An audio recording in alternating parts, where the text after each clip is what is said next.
Israel के लगातार हमलों से गाजा पहले से ही सुलग रहा है।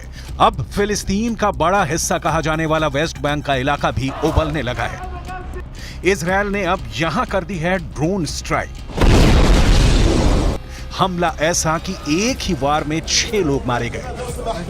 हमास के डिप्टी चीफ सालेह अल अरूरी की मौत के बाद से वेस्ट बैंक गुस्से की आग में झुलस रहा है। अरूरी का नाता वेस्ट बैंक से था। वेस्ट बैंक अरूरी को अपना हीरो मानता था। अरूरी के एक इशारे पर वेस्ट बैंक कुछ भी कर गुजरने को तैयार रहता था। अब वेस्ट बैंक में इजरायल के अवैध सेटलर्स और फिलिस्तीनी लोगों के बीच झड़प तेज हो रही है। वेस्ट बैंक में इस वक्त बहुत हंगामा है। इजरायल नहीं चाहता कि गाजा के बाद वेस्ट बैंक में दूसरा फ्रंट खुले। एक और मोर्चे पर उसे गाजा से भी बड़ा युद्ध लड़ना पड़े। यही वजह है कि अब इजरायल ने वेस्ट बैंक के ऊपर अपनी ड्रोन फोर्स एक्टिव कर दी है और वेस्ट बैंक में इजरायल के लिए सबसे खतरनाक इलाके में एक बड़े हमले को अंजाम दिया गया। गाजा में हमास से युद्ध होने के बाद ये वेस्ट बैंक में अब तक का सबसे बड़ा हमला कहा जा रहा है। इजरायल ने वेस्ट बैंक पर एयर स्ट्राइक की। इस हवाई हमले में 6 लोगों की मौके पर ही मौत हो गई। इस हमले के बाद वेस्ट बैंक में इजरायल से बदला लेने की मांग की जा रही है। फिलिस्तीन के स्वास्थ्य विभाग का कहना है कि इजरायल की सेना ने आम लोगों की एक सभा को टारगेट बनाया और ड्रोन से मिसाइल फायर कर दी।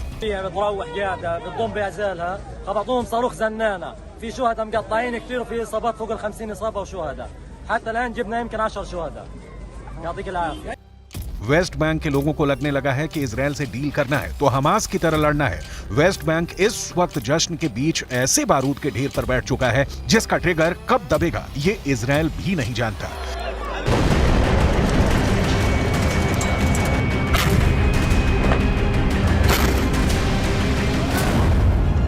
सवाल है कि क्या वेस्ट बैंक के लोग भी हमास के रास्ते पर चल पड़ेंगे? क्या इजरायल पर टूटेगा वेस्ट बैंक का तूफान? गाजा के बाद वेस्ट बैंक युद्ध का दूसरा एपिसेंटर बनने जा रहा है। वेस्ट बैंक फिलिस्तीन का वो हिस्सा है जो गाजा से करीब 20 गुना बड़ा है और यहाँ करीब 30 लाख लोग रहते हैं जो फिलिस्तीनी हैं। यहीं से इजरायल को 7 अक्टूबर जैसे हमले का खतरा सता रहा है।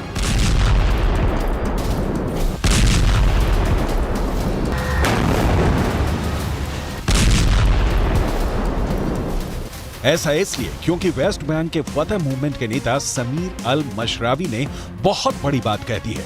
फिलिस्तीनी मीडिया के मुताबिक फतह मूवमेंट के नेता समीर अल मशरावी ने कहा है कि हमास ने जो किया वो फिलिस्तीन के लोगों के लिए फख्र की बात है और इजरायल से लड़ने के लिए फिर से छापामार युद्ध की शुरुआत जरूरी है। गाजा में इजरायल के गदर के बाद वेस्ट बैंक के लोगों में गुस्सा बहुत है। यहाँ लगातार इजरायल के खिलाफ प्रदर्शन हो रहे हैं। इजरायल वेस्ट बैंक के लोगों की आवाज को दबाने की कोशिश कर रहा है।